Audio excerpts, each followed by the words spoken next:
So there's 6 skills that we can use to engage our thinking and be able to improve our ability to be able to solve problems and innovate with new ideas. The first one is a skill called observing. Now, many of you, I'm sure, every day see things.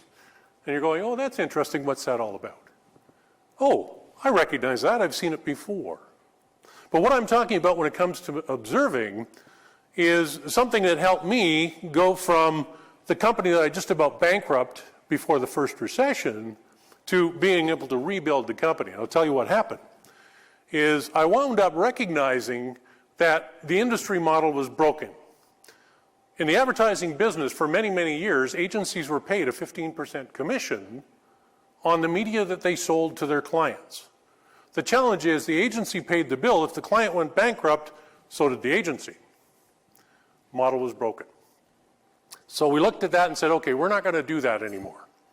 The second thing that was happening was the clients were having to go to multiple different locations throughout the city, sometimes outside the city, to get all the services it needed to be able to produce advertising campaigns. We started to look at this model and said, okay, this isn't working either. And when I rebuilt the company, what we did was, first thing, we said no more commissions. We'll work on fee for service, which is just like professional services. Lawyers, doctors, accountants, so on and so forth. Engineers, architects, all worked on fee for service based on the level of the individual in the company. So that's the model we went with. Second thing we did is we looked at bringing all of the services under one roof. So when the client was there, we were able to provide everything the client needed. Very seldom had to job anything out.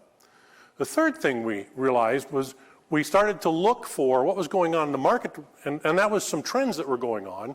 One of the trends was professional service people. Anybody in the professional services for the first time in Alberta were allowed to advertise other than just putting their name and phone number in the phone book. So we realized that there was a captive market for us because we had the same business model, the same philosophy. So we went after professional service organizations, and that took our business basically from 4 people to 23 people within about a year and a half. Simply by looking at what was going on in the marketplace and changing how the business model worked. What do hospitals and cruise ships have in common? Well, interesting story about a major hospital chain in the US. One of the challenges they had at the hospitals is hospitals had a terrible PR rep. People didn't like hospitals, they avoided hospitals if they could. It wasn't a pleasant place to be. A lead consultant on the project said to the hospital management, here's the deal. I want your team to think about someplace they can go where those people are also held captive in one location, and basically they are in intensive care. A cruise ship. Think about it. You're not getting off the boat in the middle of the water.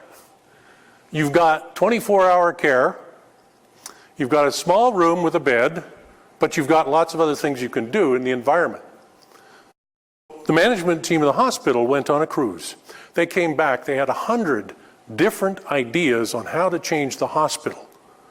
The next year, their profit margins went up 15%, staff were happier, better retention, and not only that, the patients felt like they were looked after because they were guests there. They were no longer held captive as a prisoner. Again, thinking innovatively. So the second skill we can learn is what's called associating. Being able to put ideas together that perhaps don't make a lot of sense at first, but when we combine them, we start to recognize the overlap in those ideas. And we call that catalytic combinations. Being able to put 2 disparate or disassociated ideas together and getting to work. So when was the last time that you looked at another industry and you said, gee, I wonder what they're doing that's different from what we do in our industry? Can we learn from that? So catalytic combinations, how many are familiar with Cisco systems? 2 people, okay. Never heard of them before. Well, here's what's interesting is Cisco Systems realized that their internal capacity, they weren't able to turn ideas fast enough. They weren't able to find out the best and latest and greatest in the market. So what they did was they started an incubator for startup businesses called Idea London. So this is the European operation. In Idea London, what they started to do is recognize where businesses had some innovative ideas. They supported it with funding and also with technical support, etc.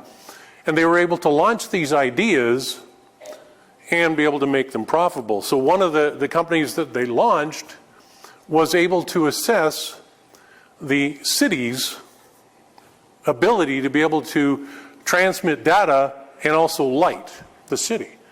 And what they did in that situation was they looked at how can we take the capacity to be able to light the city but also transfer data and make it more efficient, less costly, and easier to maintain.